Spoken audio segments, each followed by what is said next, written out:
الله أكبر الله أكبر.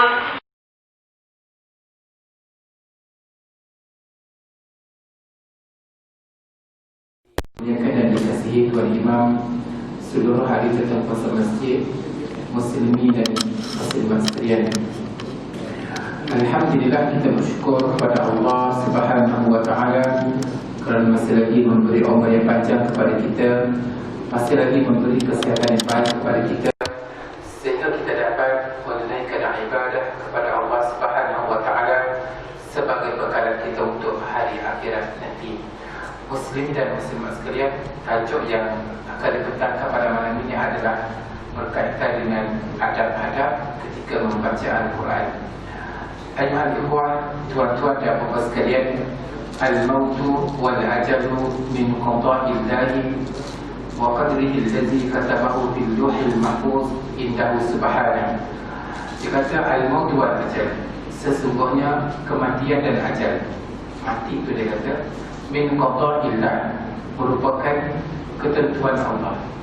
Wa qadarihi allazi katabahu fil lawhil mahfuz, dan dia merupakan takdir Allah. Maknanya kita ni mula-mula diciptakan oleh Allah Subhanahu wa taala dan ditiupkan roh semasa kita berumur 40 hari dalam perut ibu.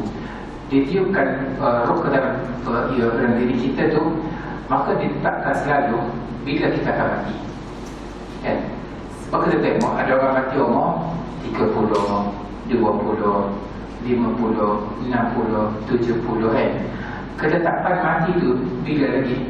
Sejak daripada azal lagi. Allah Ta'ala dah tahu dah bila kita mati. Kan? Fala yulhiquhu taghyirun wala tabdil. Tidak akan berlaku perubahan. Katakanlah Allah Ta'ala menetapkan umur kita ni 63 tahun. Okay. Ikut 63, matilah kita. Tak mungkin akan menjadi 65, tak mungkin akan menjadi 60. Cukup. Okay.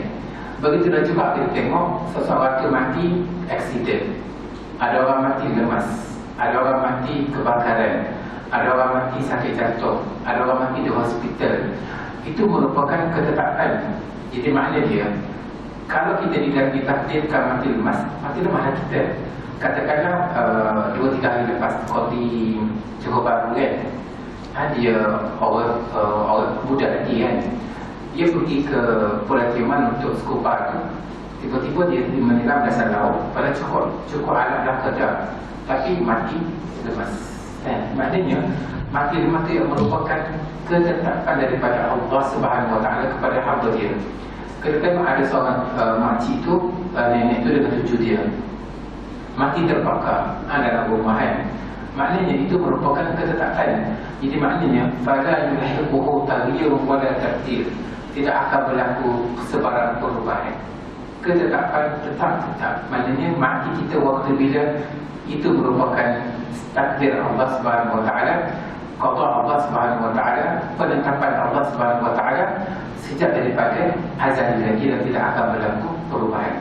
Yang pertama, qala Allah Subhanahu wa taala, inna ajalallahi idza jaa la yu'akhkhar law kuntum ta'lamun. Sesungguhnya ketetapan Allah apabila dia datang kepada kita, la yu'akhkhar, tidak akan lewat, law kuntum ta'lamun, kalau kamu mengetahui. Maknanya kita tengok yang ajal datang ni kan, datang tepat masanya. La yastaqiruna an sa'atan wa la yastaqdimun. Tidak lewat dan tidak awal, tepat pada waktunya. Itu dipanggil ajal. Sebab itulah kita tengok saya ulang sekali lagi berkaitan dengan ayat ka'annahum yawma yarawnaha lam yalbathu illa 'ashiyatan aw duhaha. Jadi kita tengok kehidupan kita di dunia ini, kebanyakan kita hidup sekitar dalam 60-an dan hingga 70-an sahaja kan. Sebagaimana Nabi kata, a'mar ummati ma baina 60 wa 70. Umur umatku di antara 60 hingga 70. Terlalu sedikit yang melepasi 70. Jadi 60 tahun kita berada di atas muka bumi ini dibanding dengan kehidupan akhirat yang selama-lamanya, agak-agak kehidupan dunia ni setara mana. yauma yarawnaha lam yalbathu illa 'ashiyatan aw duhaha. Seolah-olah hidup kita ke dunia ni satu petang je, sekejap je, satu pagi je, kan? Jadi kalaulah kehidupan kita ke dunia ni sementara, sekejap, kalau kita pilih jalan yang betul, jalan yang Allah Subhanahu Wa Taala redha, maka hidup kita di hari akhirat senang sampai bila-bila. Tapi kalau sekiranya dalam tempoh yang singkat ada dunia ini, kita tak pilih jalan yang Allah Subhanahu Wa Taala redha, maka di hari akhirat kita akan dipanggil, kita akan binasa, kita akan mendapat kecelakaan sampai bila-bila. Jadi tempoh yang diberikan oleh Allah Subhanahu Wa Taala yang sekejap dunia ini, pilihlah jalan yang benar. Okay. Al-insan mutlaqul insan harisun 'ala al-hayati dunya. Dia kata semua manusia ni, semua jenis manusia, Melayu ke Cina ke Arab ke Jepun ke sebagainya, harisun, mereka ini harisun maknanya tamak kepada kehidupan dunia, kan? Wa harisun ayyatula umur, dan manusia ni memang tamak kepada umur yang panjang. Seperti kita kalau malam bersyahabat, kan, orang kata minta umur panjang, kan? Tak maknanya betapa nak kepada umur yang panjang. Sebab tu Allah Ta'ala kata lau yu'ammaru alfasana. Mereka manusia ni memang kalau boleh nak hidup 1000 tahun, 1000 tahun kalau boleh nak hidup, kan? Maknanya memang itu manusia nak panjangkan umur, nak panjangkan umur. Walau istata'a an yakhluda fid dunya la fa'ala. Kalau manusia ni mampu untuk kekal di dunia, dia akan buat. Katakanlah dia ada duit sebanyak 1 bilion, banyak, kan? Dia kalau dia panggil semua doktor pakar untuk jaga diri dia, pemakanannya, pernafasannya, riyadahnya, bersenamnya, cukup lengkap. Kalau itu dapat mengekalkan kehidupan dia atas muka bumi, dia akan buat. Walakin subhana man qahhara al-ibad bil mauti wal fana. Tapi Allah Subhanahu Wa Taala mengalahkan manusia dengan mati. Orang sihat pun mati, orang kaya pun mati, orang sakit pun mati, orang miskin pun mati, orang baik pun mati, orang jahat pun mati. Jadi maka tidak ada tidak ada jaminan untuk kita kekalkan dunia selama-lamanya sampai masa matilah kita. Okey. Ya benar Adam, wahai anak Adam, inna umraka innama huwa bi'ahu li'amalika. Dikata sesungguhnya umur kamu ini adalah sebagai bekas. Kalau kita tengok kepada bekas, kan? Okay.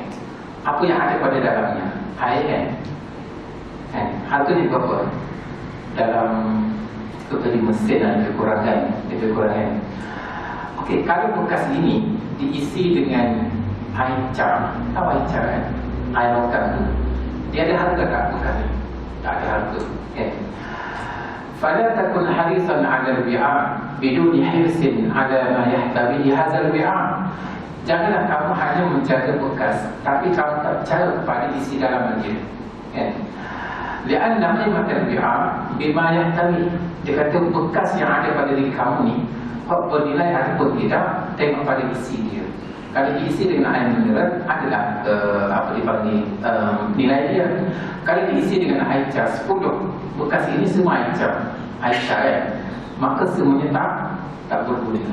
Jadi dia kata wa qimatu umrika bima tajnihi. Nilai umur kamu ini apa yang kamu isi padanya. Sepanjang kamu hidup tu, kamu isi dengan apa? Kamu isi dengan ibadah, bagus.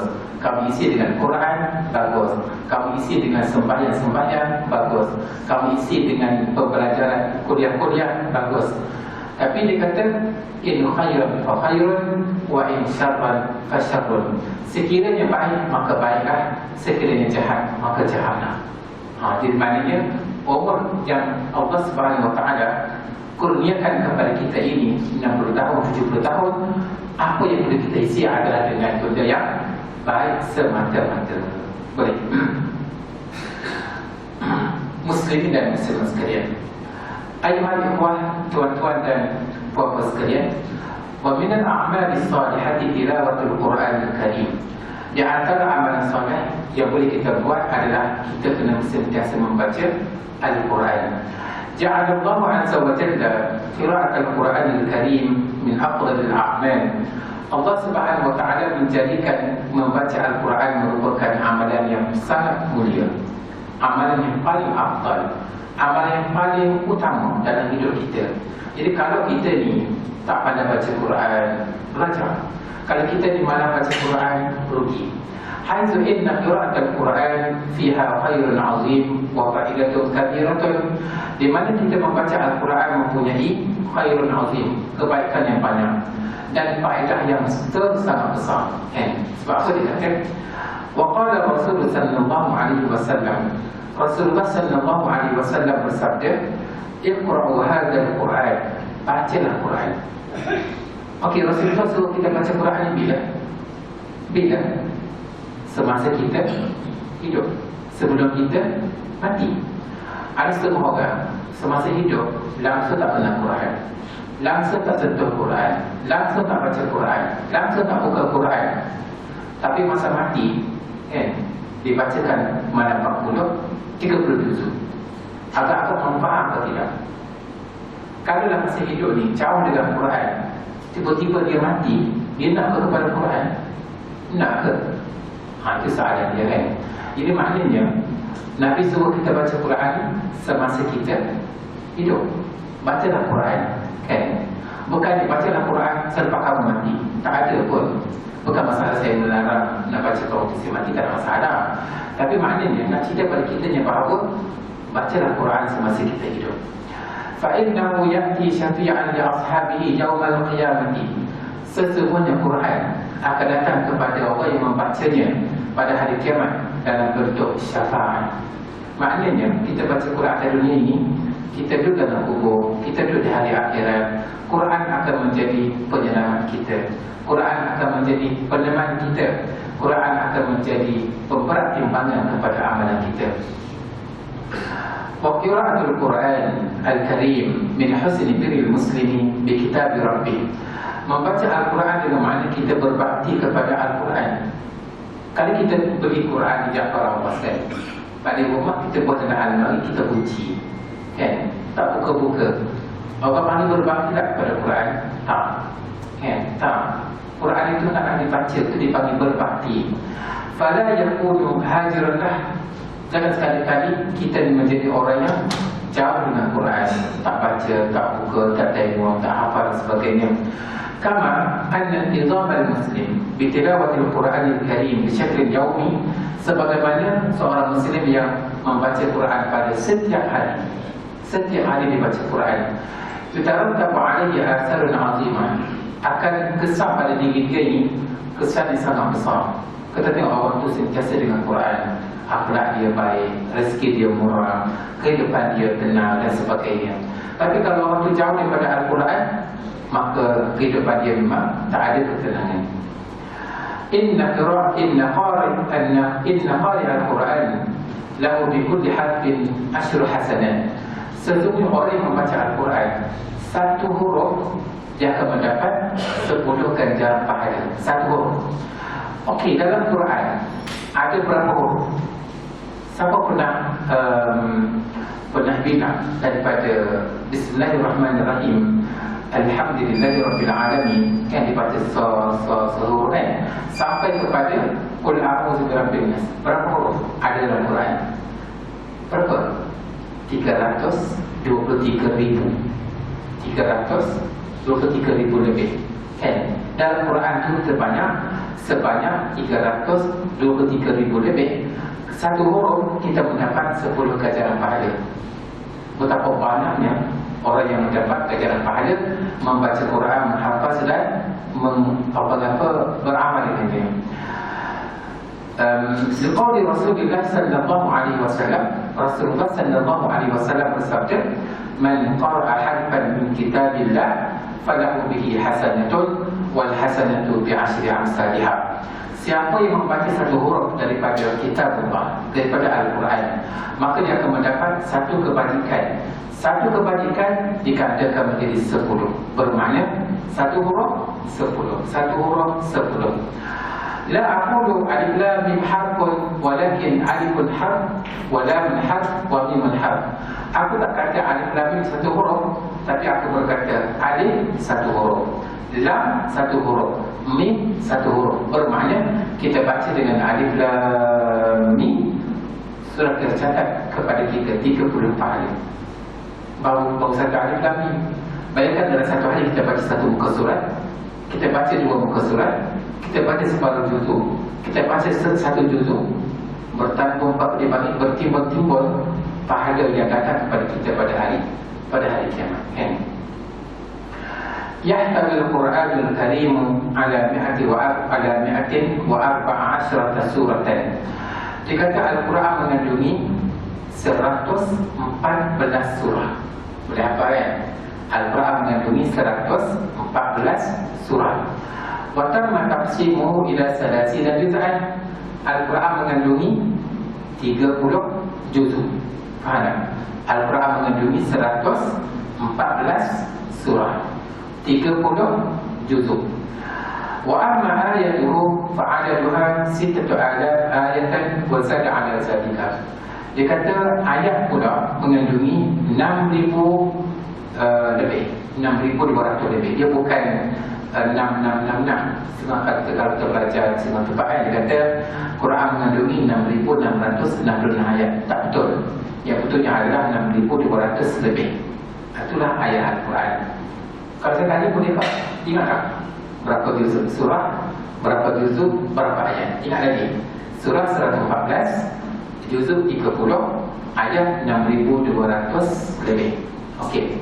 Wa amma adadul kalimati, adapun bilangan kalimah, bilangan perkataan Al-Quran, fa hiya 77 kalimah wa 439 kalimatan. Dia mengandungi 77,439 perkataan. Faham? Boleh apa ke? Al-Quran mengandungi berapa perkataan? 77,439 perkataan. Boleh faham? Amal 77,439 perkataan. Wa bin nisbati li'adadi hurufihi fa hiya 320,015 harfan. Dia kata nisbah kepada huruf dia pula, kita bila sesuatu 320,015 per huruf. Ada setengah ulama kata 323. Ada setengah ulama kata 320,015 huruf. Jadi maknanya penting pada kita adalah kita membaca Al-Quran, kita faham Al-Quran, kita mengamalkan Al-Quran, maka ganjarannya adalah satu huruf mendapat 10 pahala. Dan Quran mengandungi 300,000 huruf lebih. Itu kita kena faham kan Quran sendiri. Wal Quranul Karim yulqi fi qalbil qari at-tama'ninata was-sakinata. Al-Quranul Karim akan mencampakkan dalam jiwa orang yang membacanya perasaan tenang dan perasaan sakinah. Tak silap. Betul tak? Maknanya kita baca Quran, kita baca Quran ini, jiwa kita menjadi tenang dan jiwa kita tidak seramut. Itu tujuan kita membaca Al-Quran. Ayuhal ikhwah, tuan-tuan dan puan-puan sekalian, wa min al-a'mal as-salihati ta'allum adab tilawatil Quran. Di antara amalan soleh adalah kita mempelajari adab-adab membaca Al-Quran. Sebenarnya, yang pertama dia kata al-ikhlas. Ikhlas lillahi ta'ala. Jadi bermakna kalau kita baca Quran dengan niat dalam hati kita, Rasulullah memuji kita, bacaan Quran kita tadi tak dapat pahala, bahkan berdosa. Niat dalam hati kita, oh bagus aku, kan? Sepatutnya kita kena faham, baca Quran ini kena niat ikhlas lillahi ta'ala. Famin adab tilawati, di antara adab membaca Quran, al-yaqsura al-muslimu biha laila Allah subhanahu wa ta'ala wa btigha ma 'indahu min al-ajri was-sawab. Yang pertama, niat besar dalam hati dia adalah ikhlas lillahi ta'ala dan nak cari pahala, bukannya kerana nak mendapat pujian daripada orang lain. Hatta imam sendiri pun, katakan imam tu memang suara sedap, kan? Dalam masa-masa dia baca satu muka surat tu, dalam hati dia ada perasaan, oh, sedap suaraku, kan? Waktu orang panggil tidak ikhlas. Okay. Fa'in arada al-muslimu biha wa yurazalika. Kalau dalam hati seorang muslim tadi niat benda lain, bukan lillahi ta'ala, kata dalam manasik, seperti mencari pangkat, mungkin dia boleh baca Quran dengan pagi-pagi, nama dia sahur ni, maka dia mendapat pangkat yang tinggi, kan? Aulaili madihin nas, ataupun dia nak cari orang puji dia. Kalau dia orang baca sedap, orang puji dia, lagi orang puji lagi dia, dalam lagi dia naik share, kan? Fa'innahu yakunu bizalika ghayra mukhlisin fi amali. Jadi orang yang ada dalam perasaan dia nak cari puji manusia kerana dia baca Quran sedap, maka dia dipanggil orang yang tidak ikhlas lillahi ta'ala. Macam mana dengan musabaqah? Macam mana musabaqah? Musabaqah bergantung kepada niat. Kalau niat dia ikhlas lillahi ta'ala, lain-lain. Kalau niat dia kerana nak dapat orang puji daripada kepada dia, maka tak beres. Maknanya bergantung kepada niat. Qala ta'ala, Allah Ta'ala berfirman, wa ma umiru illa liya'budullaha mukhlishina lahu-d-din. Mereka tidak disuruh kecuali untuk mengabdikan diri kepada Allah Subhanahu wa taala secara ikhlas. Yang pertama. Wa qala Rasulullah sallallahu alaihi wasallam bersabda, innamal a'malu binniyat. Sesungguhnya amalan dikira dengan niat. Jadi kalau niat dia lillahi ta'ala, maka dia dikatakan ibadah. Kalau niat dia bukan kerana Allah Ta'ala, maka dia bukan ibadah. Wa min adabiha, di antara adab membaca Quran adalah at-taharah, suci daripada hadas kecil dan suci daripada hadas besar. Jadi kalau kita baca Quran tanpa wudu, boleh ke tidak? Tak ada wudu ni, kita nak baca Quran, boleh ke tidak? Jawapannya boleh, kan? Katakanlah kita buat kereta, kan? Kita buat baca iza zulzilatil ardu zilzalaha, wudu tak ada, boleh tak? Boleh. Cuma yang terbaiknya adalah berwudu. Jadi bermakna kalau tidak ada wudu, kita baca Quran boleh, dalam masalah. Yang tak bolehnya adalah kita menyentuh Al-Quran, sentuh Quran, pegang Quran, baca Quran, tanggung Quran tanpa wudu. Itu memang tak boleh dah, kan? Sebab Allah Ta'ala berfirman, la yamassuhu illa al-mutahharun. Tidak boleh pegang Quran kecuali orang yang suci. Jadi setengah ulama mentafsirkan bahawa yang dimaksudkan suci di sini adalah berwudu. Okey. Kecuali keadaan yang terpaksa.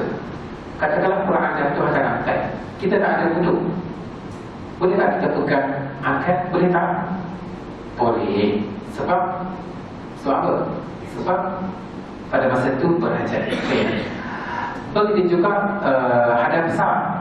Katakanlah seorang wanita yang datang haid, kan? Boleh tak dia baca Quran? Tak boleh, haram baca Quran, kecuali dalam bentuk zikir.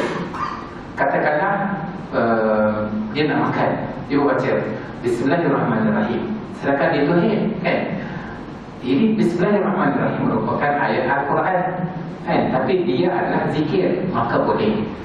Katakanlah dia mendengar perkhabaran jiran dia mati, maka dia baca inna lillahi wa inna ilaihi raji'un, sedangkan dia berhadap besar, boleh ke tidak? Boleh, sebab itu merupakan zikir. Kalau dia nak musafir, maka dia membaca Subhanallazi sakhkhara lana hadza wa ma kunna lahu muqrinin wa inna ila rabbina lamunqalibun. Sedangkan itu ayat Quran, boleh ke tidak? Boleh, sebab itu adalah zikir. Tapi dia kata, ustaz, saya baca Yasin tapi niat saya zikir, boleh ke tidak? Boleh tak? Tak boleh. Sebab apa? Sebab dia bukan amalan harian, kan? Dia Quran tu kita katakan, oh saya baca Yasin tapi niat zikir, tak boleh, kan? Okey. Seorang ustazah, dia mengajar kuliah duha, tiba-tiba dia datang haid, boleh tak dia meneruskan kuliah dia? Boleh, sebab ada keperluan. Okay. Kalau tadi pada kita lah, boleh tak seorang wanita yang datang tiba-tiba dia nak naik masjid sebabnya nak mengajar, boleh ke tidak? Khilaf ulama ya. Pendapat pertama mengatakan tak boleh. Itu pendapat pertama. Pendapat kedua mengatakan sekiranya ustazah tadi dia pakai, boleh panggil tuala wanita dan model, dia boleh pakai model, jadi tak titiklah darah dia tu dalam keadaan dia berjaga kan. Jadi naik masjid pula kerana ada tujuan yang besar nak mengajar kan, maka usul ulama mengatakan boleh. Tapi kalau sekiranya seorang pengantin perempuan dia kata, ustaz, saya nak berkahwin tapi saya dah tahir, bolehkah saya nak ke masjid? Saya pakai pampers pun model, pakai pampers, pakai model kan, boleh ke tidak? Tak boleh, sebab tidak ada keperluan. Jadi maknanya dalam bab fiqh ni tuan sekalian, kita kena banyak mengkaji, kita kena banyak membaca, kita kena banyak mendedahkan kepada ilmu-ilmu. Jadi kalau kita sekadar dengan satu kefahaman sahaja, kita jadi sempit. Jadi kita kena buka. Jadi maknanya ulama banyak membincangkan perkara ini dan kita boleh guna ketika pagar. Tahu pagar kan? Boleh kan? Okey, jadi maknanya banyak pendapat ulama lah. Jadi dikata di sini, wahya min al-umur allati yustahabbu lil muslim an yaltazima biha inda tilawatil Quran wa zalika bi an yakuna tahiran min al-hadath. Jadi maknanya seorang muslim dia nak baca Quran, dia kena berwuduk. Kalau dia tak berwuduk, setakat baca sahaja, katakanlah dia buka handphone, dalam handphone tu ada Quran kan, ada ayat Quran, maka boleh, sebab handphone bukan Quran, dia boleh tanggung kan. Tapi kalau dia nak pegang Quran, dia nak sentuh Quran, dia nak tanggung Quran, maka dia kena ada. Okey, boleh. Yang kedua, nazafatul makan allazi yutla fihi kitabullah. Yang kedua, nak baca Quran ini pastikan tempat tu bersih. Sebab tu dalam tandas dia tak boleh baca Quran sebab tempat tu kotor kan. Famin adabi tilawatil Quran an yatakhayyara al-muslimu min al-amakin athhariha. Dia kata di antara adab membaca Al-Quran adalah seorang muslim tadi dia kena pilih tempat yang paling bersih. Wa amzabiha bima yaliqu bi kitabillah, tempat bersih tadi kerana layak dengan Al-Quran, sesuai dengan Al-Quran. Al-Quran tak boleh diletakkan di tempat yang sebab itulah kalau kita tengok Quran berdebu Quran apa tanda dia? Apa tanda dia? Quran yang berdebu, apa tanda dia? Tandanya jiwa waktu berdebu sebab tak buka Quran. Bukan setakat Quran itu berdebu, jiwa dia itu berdebu sebab tak baca Quran. Baru Quran kena baca. Walidzalika kana al-masjid min aktsar al-amakin allati istahabba al-ulama qira'atul Quran fiha. Oleh sebab itulah setengah ulama menjadikan masjid tempat baca Quran sebab confirm masjid di tempat yang bersih kan. Li'annahu manzilatul taharati wat tasyrih, kerana masjid merupakan tempat yang bersih dan tempat dimuliakan. Jadi siapa-siapa nak baca Quran yang terbaik, mari masjidlah. Walau bagaimanapun di rumah kita boleh baca, di mana-mana sahaja boleh baca, yang penting tempat itu adalah bersih. Fa'in qara'al muslimu wa huwa ala rahilati, kalau seorang itu membaca Quran dalam kenderaan, atau fi asna'i masirihi fi tariq, ataupun tengah perjalanan, jazalahu zalika, maka tak ada masalah. Jadi baca Quran di mana-mana boleh, yang penting tempat itu adalah bersih. Yang keempat, istiqbalul kiblah, menghadap kiblat, itu yang terbaik. Walau bagaimanapun, kalau kita baca Quran duduk di dinding itu kan, sambil menyandar kan, menghadap ke sini kan, boleh. Kita kadang duduk di sebelah sana kan, menghadap ke sini kan, boleh. Kita menghadap di sini kan, menghadap ke depan kan, pun boleh. Cuma dia kata yang terbaik, maka baca Quran menghadap kiblat. Begitu juga baca Quran ini, seorang wanita nak baca Quran, dia wajib tak pakai tudung? Wajib tak pakai tudung? Boleh tak? Boleh? Wajib tak? Tak wajib. Tak wajib. Maknanya kalau dia baca Quran dalam keadaan tak bertudung, dalam bilik dia kan. Kan rumah dia tu mahram dah tu kan, dengan suaminya, dengan anak-anaknya. Dia tak pakai tudung baca Quran. Boleh. Sebab baca Quran tak berhajat kepada pakai tudung pun. Maka boleh, tak masalah. Ini yang terbaiknya pakailah. Tapi kalau tak baik tak pakai pun tak masalah. Begitu juga dengan menghadap kiblat. Yustahabbu lil muslimi istiqbalul qiblati inda tilawatil Quran, inda tilawati kitabillah. Disunahkan kepada orang Islam membaca Quran pada masa dibaca itu dia menghadap kiblat. Hatta yuhaqqiqul khusyu' was sakinah. Kerana kita menghadap kiblat ini menjadikan hati kita ini khusyuk. Wa tajuzu lahu al-qira'atu 'ala kulli halin min ghairi karahatin. Tapi dia kata menghadap ke arah mana pun tak apa, harus dan tidak apa-apa makruh pun. Cuma dia kata yang terbaik, walaupun ke mana pun nak baca Quran menghadap ke mana pun tak ada masalah. Yang kelima, al-hirsu 'ala tilawatil Quran tartilan wa tajwidan. Kita kena baca Quran ini secara tajwid. Warattilil Quran tartila. Bacalah Al-Quran dengan begitu tertib, dengan begitu tajwid. Sebetulnya kita tengok imam kita kan dulu imamkan imam tu imam muda kan. Alhamdulillah dia baca Quran secara tertib. Tapi yang malam kita tengok pada malam disebut Syaban, biasanya kita baca Yasin. Oleh kerana nak habiskan 3 kali, maka baca macam ekspres, tak ikut tajwid, berdosa. Begitu juga pada malam maka 40, maka 40 kan kita panggil 15 orang, seorang 2 juzuk kan, nak habiskan 2 juzuk ni lama. Saya pernah hadir satu majlis baca malam 40 tu lah. Dia mana dia baca ekspres, Allahu Akbar, tak ikut tajwid panjang pendek dan sebagainya, tak boleh. Dia kena, kalau Allah kata warattilil Quran tartila, bacalah Al-Quran mengikut tajwidnya. Ya anna zalika ada'a ila tahqiqil khusyu' fil qira'ah. Jadi kalau kita baca dengan bacaan yang tertil, bacaan yang tajwid, macam imam kita baca kan, kita rasa sudah amat, kita baca seronok, kita rasa macam khusyuk kan.